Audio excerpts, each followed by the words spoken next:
Hello students, welcome to my channel G Academy. ভেক্টরের আজকে একটা ইম্পর্টেন্ট অংশ নিয়ে আলোচনা করব, যেটা আমাদের পরীক্ষাতে খুব বেশি পরিমাণ ব্যবহার হয় ভেক্টরের ক্ষেত্রে। সেটা হচ্ছে সামান্তরিকের সূত্র। এটা একটু বহুল আলোচিত সূত্র, যেটা ভেক্টরের সব জায়গাতেই মোটামুটি ইউজ হয়। তো চলো আজকে আমরা দেখি সামান্তরিকের সূত্র কি, সামান্তরিকের সূত্র কিভাবে ব্যবহার করতে হয়, বা এটা কিভাবে মেজারমেন্ট করতে হয় বা নির্ণয় করতে হয়। ধরো দুটো ভেক্টর একটা পয়েন্ট থেকে যদি ক্রিয়া করে তাহলে সেক্ষেত্রে কি হবে। আমরা আগের ক্লাসে দেখেছি যে দুটো ভেক্টরকে কিভাবে আমাদের যোগ করতে হয়। এখন আমরা দেখব দুটি ভেক্টর যদি একই পয়েন্ট থেকে কাজ করে তাহলে সেই দুটো ভেক্টরকে আমরা কিভাবে যোগ করতে পারি। যেহেতু ভেক্টরের শুধু মান নয় দিকও আছে, সেহেতু দুই দিকে যদি দুইটা ভেক্টর থাকে সেক্ষেত্রে তাদের যোগফলটা আমরা কি হবে সেটা একটু দেখি। ধরলাম একটা নির্দিষ্ট পয়েন্ট, এই পয়েন্ট থেকে এই দিকে একটা ভেক্টর, এই দিকে আরেকটা ভেক্টর, দুটা ভেক্টর, একটা নাম দিলাম, একটা পি ভেক্টর, এটাকে নাম দিলাম কিউ ভেক্টর। এই দুইটা ভেক্টর যদি একটা নির্দিষ্ট পয়েন্ট থেকে কাজ করে তাহলে এই দুইটা ভেক্টরের দিক কোন দিকে হবে বা এদের যোগফলটা এবার কিভাবে হবে। ধরো দুটা রশি দিয়ে, এদিকে একটা রশি, এদিকে একটা রশি দিয়ে একটা পাথরকে বেঁধে দেওয়া হলো। এরপরে দুই দিক থেকে সমানভাবে যদি আমরা টানি তাহলে ভেক্টরটা কোন দিকে, এই পয়েন্টটা কোন দিকে যাবে। ধরলাম এই পয়েন্টটা ও পয়েন্টটা বা ও স্টোনটা কোন দিকে যাবে। তো অনেকেই অনেক কথা বলবে, তো সেই আলোচনা যদি লাইভ ক্লাস হতো তাহলে হয়তো আমরা সেটা তোমাদের সামনে কনসালটেন্সির মাধ্যমে আমরা বুঝতে পারতাম। এখন যেহেতু সেটা নাই, এখন আমি বলে দিচ্ছি এই ভেক্টরটাকে দুই দিকে যদি টান দেওয়া হয় তাহলে এই ভেক্টরটা একটা নির্দিষ্ট দিকে যাবে, ধরলাম এই দিকে যাবে। তাহলে এই দুইটা ভেক্টরকে আমরা কিভাবে যোগ করব। যোগ করব হলো এই ভেক্টরটাকে যদি আমি সামনের দিকে বাড়াই আর এই ভেক্টরটাকে যদি এই দিকে বাড়াই তাহলে দেখো এটা বলা যায় একটা সামান্তরিক।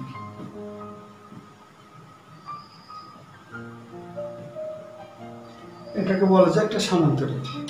তো ভেক্টর একই পয়েন্টে দুটা ভেক্টর থাকলে বা একই পয়েন্ট থেকে দুটা ভেক্টর যদি কাজ করে সেক্ষেত্রে এই ভেক্টরের যোগফল বের করতে হয় একটা নির্দিষ্ট সূত্রের মাধ্যমে। নর্মাল যে যোগ সেই যোগের মাধ্যমে হবে না, একটা ভেক্টরের যে যোগ সেই নিয়মেই হবে। সেই নিয়মটা হচ্ছে সামান্তরিকের সূত্র। যে সূত্রটা হবে সেই সূত্রটা হচ্ছে সামান্তরিকের সূত্র। অর্থাৎ সামান্তরিকের ক্ষেত্রে যেভাবে ব্যবহার করা হয় ওই সূত্রটা ওই নিয়মেই ব্যবহার করতে হবে। সেটা হচ্ছে ভেক্টর দুইটা যদি দুইটা বিন্দুতে দুইটা দিকে কাজ করে তাহলে তার যে যোগফলটা আমরা পাবো সেই যোগফলটা হবে হচ্ছে সামান্তরিকের কর্ণ। ওই ভেক্টর দুইটা দিয়ে যদি একটা সামান্তরিক আঁকা হয় তাহলে ওই সামান্তরিকের যে কর্ণ হবে সেই কর্ণটাই হবে সামান্তরিকের যোগফল, যাকে আমরা বলি হচ্ছে লব্ধি। আসলে লব্ধি একটা বাংলা শব্দ। এই বাংলা শব্দর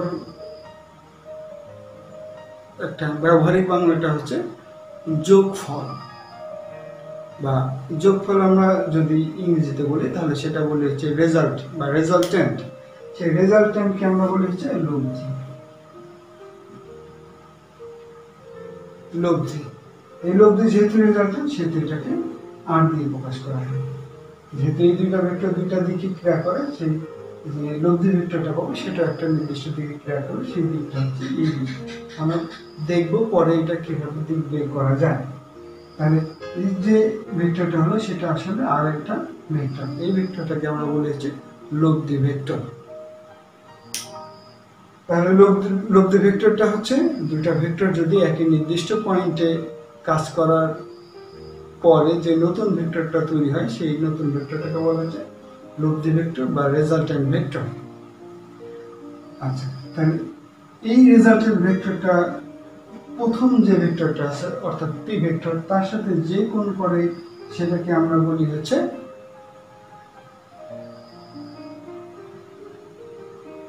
থিটা কোণ।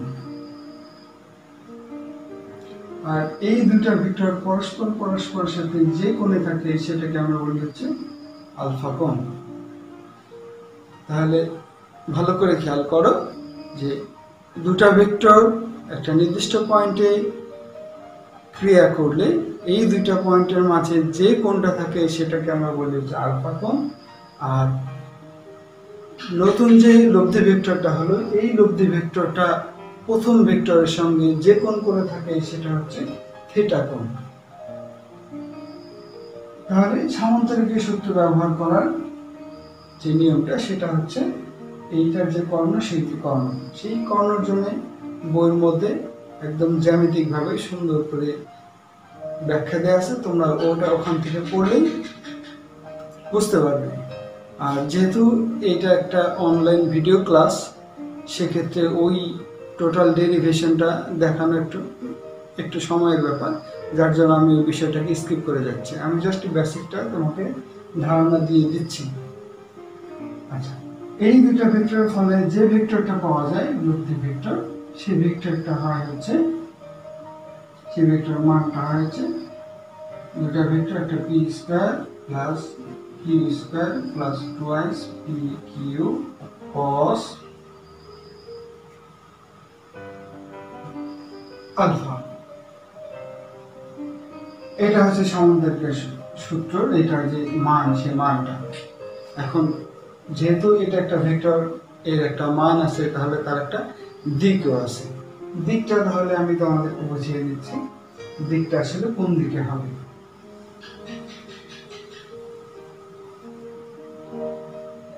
দিকটা হবে হচ্ছে, দেখো বিষয়টা যে এটা একটা বাঁকা ভাবে আছে, ঢালু ভাবে আছে, যাকে আমরা বলি ঢাল।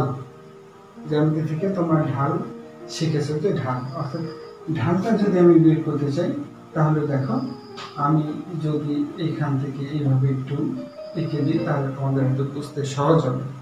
দেখো, আমি যদি এখানে একটা মার্বেল দিই তাহলে মার্বেলটা এদিক দিয়ে গড়িয়ে পড়বে, অর্থাৎ ঢালুটা কেমন, সেই ঢালুর উপরে আমি যদি এই রাস্তাটাকে আমি যদি এদিকে আঁকি তাহলে এখানে যদি দিই তাহলে মার্বেলটা গড়িয়ে পড়বে। দুটা মার্বেল গড়িয়ে পড়ার বিষয় তো এক না, কারণ এইটা একটু উঁচু আছে তাহলে একটু তাড়াতাড়ি পড়বে, এখান থেকে মার্বেলটা আর একটু স্লোতে পড়বে। এখান থেকে যদি এখানে মার্বেলটা থাকতো তাহলে এখান থেকে সে আর একটু স্লোতে পড়তো। তাহলে আমরা দেখতে পাচ্ছি যে এই যে ঢালু, অর্থাৎ একটি ঢাল, এই ঢালের উপর ডিপেন্ড করছে সে আসলে এই ভেক্টরটা কোন দিকে আছে, এই দিকে আছে, এই দিকে আছে, এই দিকে আছে। তাহলে দিক বের করতে গেলে আমরা অ্যাকচুয়ালি ওই ঢালটাই বের করি, যার জন্য ঢালটা বের করার জন্য আমরা ট্যান ব্যবহার করি। কারণ তোমরা জানো যে ট্যান দিয়ে এই ঢালটা অর্থাৎ অতিভুজটাকে বের করতে হয়। অতিভুজ ভূমি, তাহলে এই হচ্ছে আমার ভূমি আর এই হচ্ছে অতিভুজ। তাহলে এই অতিভুজ থেকে আমরা বের করতে পারি এটা কোন দিকে আছে।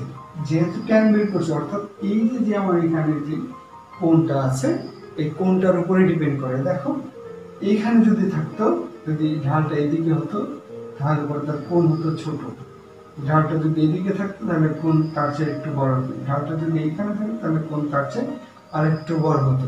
দ্যাট মিনস এই কোণের উপরে ডিপেন্ড করছে ঢালটা কোন দিকে, অর্থাৎ আমার এই ভেক্টরটা কোন দিকে। আশা করছি বুঝতে পেরেছ। তাহলে আমরা দিক বের করার জন্য ভেক্টরকে আমরা ঢাল থেকে তার দিকটা বের করব।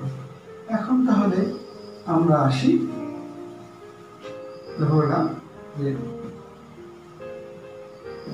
পি একটা ভেক্টর, কিউ আর একটা ভেক্টর, যদি একই পয়েন্টে ক্রিয়া করে তাহলে আমরা নতুন আরেকটা ভেক্টর পেয়ে যাই। তার মানে এইদিকে একটা ভেক্টর ছিল, এইদিকে আরেকটা ভেক্টর ছিল, এই দুটা ভেক্টরের কারণে আমরা নতুন আরেকটা ভেক্টর পেয়েছি। সেক্ষেত্রে আমি বলতে পারি একটা ভেক্টর যদি থাকে তাহলে এখানে থেকে আরো দুটা ভেক্টর পাওয়া যায়। তার মানে একটা ভেক্টর যদি থাকে সেখান থেকে আমরা আরো দুটা ভেক্টর পাওয়া যায়। যদি তাই পাওয়া যায় তাহলে আমরা যদি এই অক্ষর বিষয়টা আমরা যদি চিন্তা করি, এক্স অক্ষ আর ওয়াই অক্ষ যদি আমরা চিন্তা করি, তাহলে দেখো এই ভেক্টরটা আমার এক্স এর মতো, এই ভেক্টরটা আমার ওয়াই এর মতো, এক্স ভেক্টরটা ওয়াই এর মতো, মানে পি ভেক্টরটা এক্স এর মতো, কিউ ভেক্টরটা ওয়াই এর মতো। অর্থাৎ আমার একটা ভেক্টর ছিল, এখান থেকে আমি দুটা ভেক্টর পেয়েছি। এই যে একটা ভেক্টর থেকে আরো দুটা ভেক্টর পেলাম, এই পাওয়াটাকে বলা হয় উপাংশ, অর্থাৎ উপ অংশ।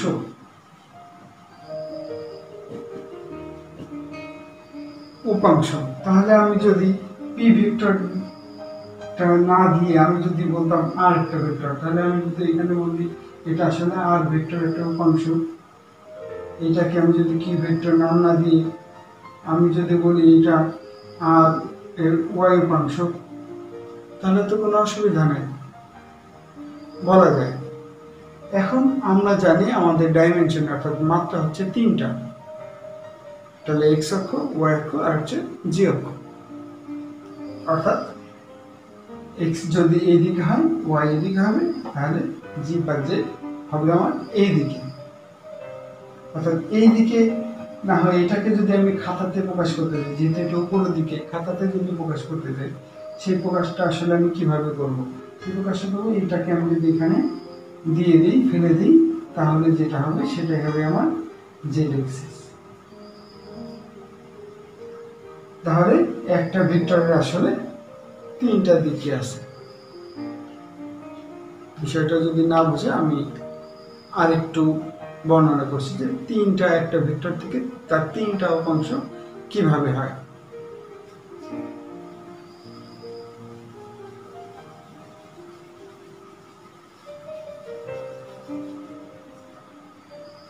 ধরো একটা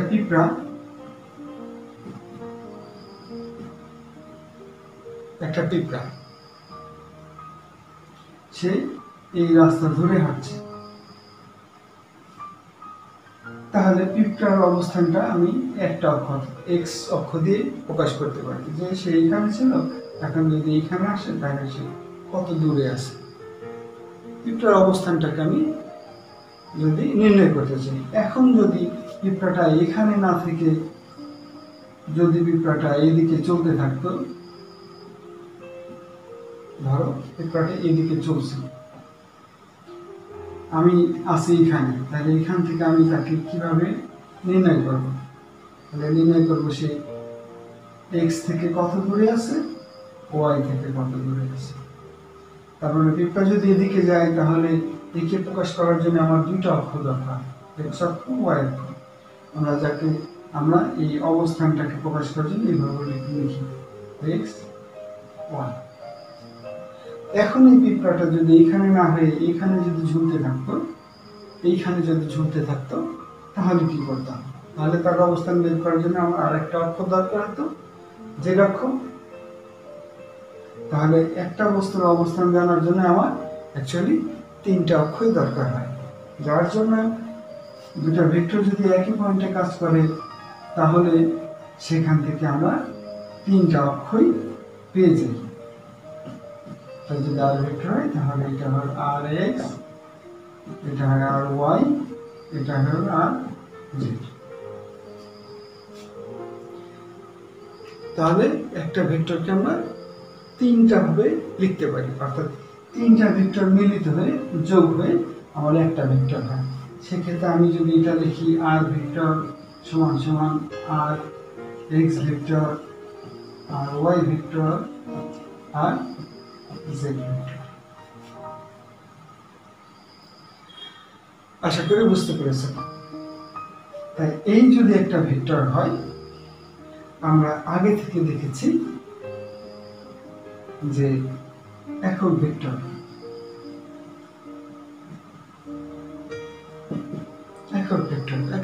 যেটা ছিল হচ্ছে কোন ভেক্টরকে, ধরলাম এই একটা ভেক্টর, কোন ভেক্টরকে যদি তার মান দিয়ে ভাগ করা হয়, তাহলে মান দিয়ে আমি ভাগ করলাম, তাহলে যা হলো সেটা হচ্ছে তার একক ভেক্টর। অর্থাৎ আমি যদি এটা করি যে একটা ভেক্টর সমান সমান আসলে একটা একক ভেক্টর আর হচ্ছে তার মানের গুণ, সেক্ষেত্রে তাহলে আর এর ক্ষেত্রে আমার তাই হবে। আর এর ক্ষেত্রে আর সমান সমান, তাহলে আমরা কি লিখতে পারবো, ধরো একটা স্মল আর তার একক ভেক্টর আর হচ্ছে আর ভেক্টরের মান, আমরা তো তাই লিখতে পারবো। সেক্ষেত্রে আমরা যদি এই ভেক্টরের ক্ষেত্রে এইটার এক্স অক্ষের দিকে যদি ধরতে চাই, তাহলে এই ভেক্টরটাকে যদি আমি তার একক ভেক্টর লিখি, আসলে আমি তাহলে এই ভেক্টর লিখতে পারতাম, ধরি একক ভেক্টর এটা আই, তাহলে আর এক্স এর ভেক্টরের মান সেম এস, তাহলে এটা যদি আমি বলি যে, তাহলে কি লিখতাম আর ওয়াই এর ভেক্টরটা মান। এখানে যদি আমি কে লিখতাম, তাহলে কি হলো, তাহলে হলো হচ্ছে কে আর হচ্ছে আর যে ভেক্টরের মান। তাহলে একক ভেক্টরকে গুণ করে দিলেই এইটার মান হয়ে যাবে। আমরা অনেক ক্ষেত্রে শুধু মান বের করার জন্য যে আমরা এ ভেক্টরের মান বের করার জন্য আসলে আমরা শুধু এ লিখতে পারি, তাই তো লিখি। সেক্ষেত্রে আমি যদি এটা লিখি যে আই একক ভেক্টর আর তার সাথে আর এক্স এর মান, শুধু আমি আর এক্স লিখে দিই, তাহলে জে একক ভেক্টর আর ওয়াই সেম অ্যাজ কে একক ভেক্টর আর জেড। তাহলে যা দাঁড়ালো, এটাই হচ্ছে আমার একটা ভেক্টর, সে ভেক্টরটা হলো আর ভেক্টর। এখন আমরা এইখানে যে সমীকরণটা পেলাম, এটা হচ্ছে একটা সাধারণ সমীকরণ বা সাধারণ প্রকাশ ভেক্টরে। তাহলে আমরা যে কোনো একটা ভেক্টরকে আমরা সাধারণভাবে লিখতে পারি এইভাবে। অর্থাৎ যদি আমি বলি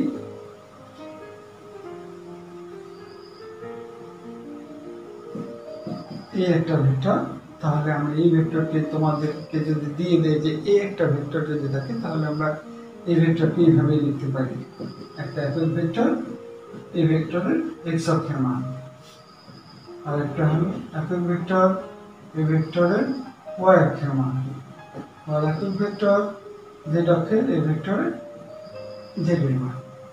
তাহলে এই যেটা হলো, এইটাই হচ্ছে ভেক্টরের সাধারণ প্রকাশ। আশা করি বুঝতে পেরেছে। আমরা দুইটা অংশ নিয়ে কাজ করলাম আজকে। একটা হচ্ছে সামান্তরিকের সূত্র, অর্থাৎ দুটা ভেক্টর যদি একই পয়েন্টে কাজ করে তাহলে তাদের যোগফল কি হবে। এই যোগফল বের করতে গিয়ে আমরা দেখলাম যে দুটা ভেক্টর থাকলে সেখান থেকে একটা নতুন ভেক্টর তৈরি হয়। সেই কথাটাকে আমরা যদি ঘুরিয়ে বলি, তাহলে বলতে পারি যে একটা ভেক্টর থাকলে তার আরো দুটা ভেক্টর থাকে। আর বাস্তবিক পক্ষে আমরা দেখলাম আসলে দুটা না, আরো তিনটা ভেক্টর থাকে। যদি আমি ভেক্টরকে 3 ডাইমেনশনাল বিবেচনা করি, তাহলে তার তিনটা উপাংশ থাকে, বা তিনটার সমন্বিতভাবে একটা তৈরি হয়। যে একটা থেকে তিনটা তৈরি করলাম, সেই তিনটাকে বলা হয়েছে উপাংশ। উপাংশের আমরা নাম দিলাম এক্স অক্ষের উপাংশ, ওয়াই অক্ষের উপাংশ আর জেড অক্ষের উপাংশ। যেহেতু ওই ভেক্টরের উপাংশ, সেহেতু আমরা মূল ভেক্টর না লিখে আমরা ওই ভেক্টরের সঙ্গে একক ভেক্টর যোগ করে একটু আলাদা সিম্বল দিয়ে বা আলাদা চেহারা দিয়ে প্রকাশ করলাম, যাতে আমাদের বুঝতে সহজ হয়। তো এই পর্যন্ত আজকে আমরা নেক্সট ক্লাসে আর একটু ডিটেল অর্থাৎ ভেক্টরের গুণন নিয়ে আলোচনা করব। আজকে মোটামুটি আমরা উপাংশ এবং সামন্তরিক সূত্র দেখলাম। তো এই নিয়ে যদি তোমাদের আর কোনো জানার থাকে তাহলে কমেন্ট করে জানাও, আমি কমেন্টের রিপ্লাই দেওয়ার চেষ্টা করব। আর আগামী ক্লাসের আমন্ত্রণ জানিয়ে আজকের মতন শেষ করছি। তার আগে চ্যানেলটা যদি এখনো সাবস্ক্রাইব না করে থাকো তাহলে অবশ্যই সাবস্ক্রাইব করবে এবং পাশে থাকা বেল বাটনটা অন করে দিবে, যাতে তোমরা পরবর্তী ক্লাসের নোটিফিকেশন সহজে পেতে পারো। আর শেয়ার করবে ভিডিওটা, যাতে তোমার বন্ধুরা বা তোমার শুভাকাঙ্ক্ষীরা দেখতে পারে। তো ভালো থেকো, আল্লাহ।